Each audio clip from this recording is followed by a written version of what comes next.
بسم اللہ الرحمن الرحیم۔ السلام علیکم۔ فیکٹ جیو چودھری میں خوش آمدید۔ ناظرین، آج کی ویڈیو میں ہم گوادر پورٹ کے بارے میں بات کریں گے۔ پاکستان کی معیشت کے ساتھ اس کا کیا تعلق ہے؟ ناظرین، ویڈیو کی تفصیل میں جانے سے پہلے گزارش ہے کہ ہمارے چینل کو سبسکرائب کر لیں اور بیل آئیکن کو دبا دیں تاکہ ہر آنے والی ویڈیو ہماری آپ تک پہنچ سکے۔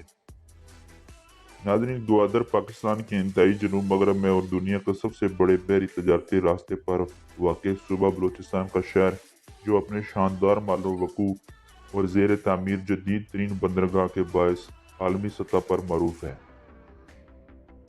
ناظرین، کلومیٹر طویل ساحلی پٹی والے شہر گوادر میں 21ویں صدی کی ضرورتوں سے آراستہ جدید بندرگاہیں کی تکمیل کا وقت جون قریب آ رہا ہے۔ اس کی اہمیت روز بروز بڑھتی جا رہی ہے۔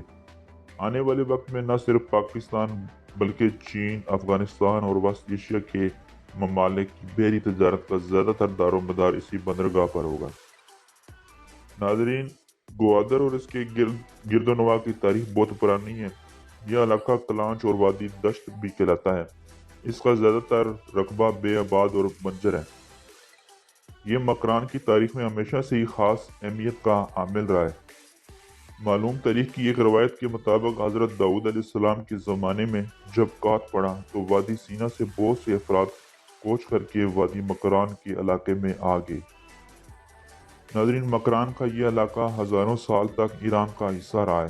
ایرانی بادشاہ کا افراسیاب کے دور میں بھی ایران کی عملداری میں تھا۔ 325 قبل مسیح میں سکندر اعظم جب برصغیر سے واپس یونان جا رہا تھا تو اس نے یہ علاقہ اتفاقاً دریافت کیا۔ عمان میں شمولیت۔ ناظرین، 1783 میں مسقط کے بادشاہ کی اپنے 22 سال سلطان سے جھگڑا ہو گیا، جس پر سعد سلطان نے خان آف قلات میر نصیر خان کو خط لکھا جس میں اس نے یہاں آنے کی خواہش ظاہر کی۔ چنانچہ خان نے نہ صرف سلطان کو فوری طور پر آ جانے کو کہا بلکہ گوادر کا علاقہ اور وہاں کی آمدن بھی لامحدود وقت کے لیے سلطان کے نام کر دی، جس کے بعد سلطان نے گوادر میں آ کر رہائش اختیار کر لی۔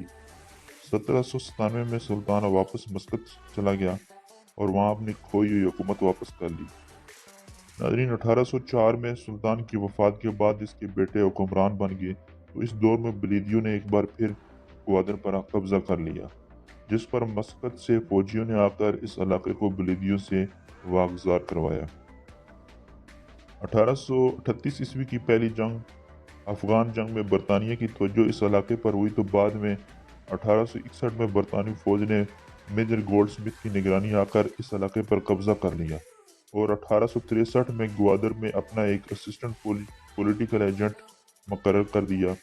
چنانچہ ہندوستان میں برطانیہ کی British India steam navigation company کے جہازوں نے گوادر اور پسنی کی بندرگاہوں کو استعمال کرنا شروع کر دیا۔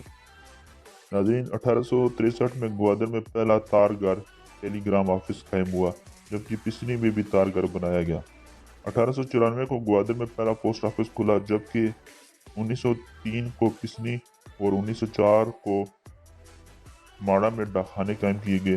1947 میں جب برصغیر کی تقسیم ہوئی اور بھارت اور پاکستان کے نام سے دو بڑی ریاستیں معرض وجود میں آئیں تو گوادر اور اس کے گرد و نواح کے علاوہ یہ علاقہ قلات میں شامل تھا۔ پاکستان میں شمولیت۔ ناظرین، 1955 میں علاقے کو مکران ضلع بنا دیا گیا۔ 1958 عیسوی میں مسقط نے $10 ملین کے عوض گوادر اور اس کے گرد و نواح کا علاقہ واپس پاکستان کو دے دیا، جس پر پاکستان کی حکومت نے گوادر کو تحصیل کا درجہ دے کر اسے ضلع مکران میں شامل کر دیا۔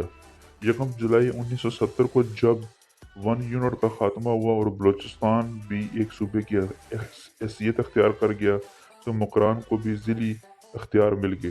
1977 میں مکران کو ڈویژن کا درجہ دے دیا گیا اور 1 جولائی 1977 کو تربت، بنجگور اور گوادر 3 ضلع بنا دیے۔ آج کے گوادر کا موجودہ شہر ایک چھوٹا سا شہر ہے، ناظرین، جس کی آبادی سرکاری اعداد و شمار کے مطابق نصف لاکھ جبکہ آزاد ذرائع کے مطابق 1 لاکھ پر مشتمل ہے۔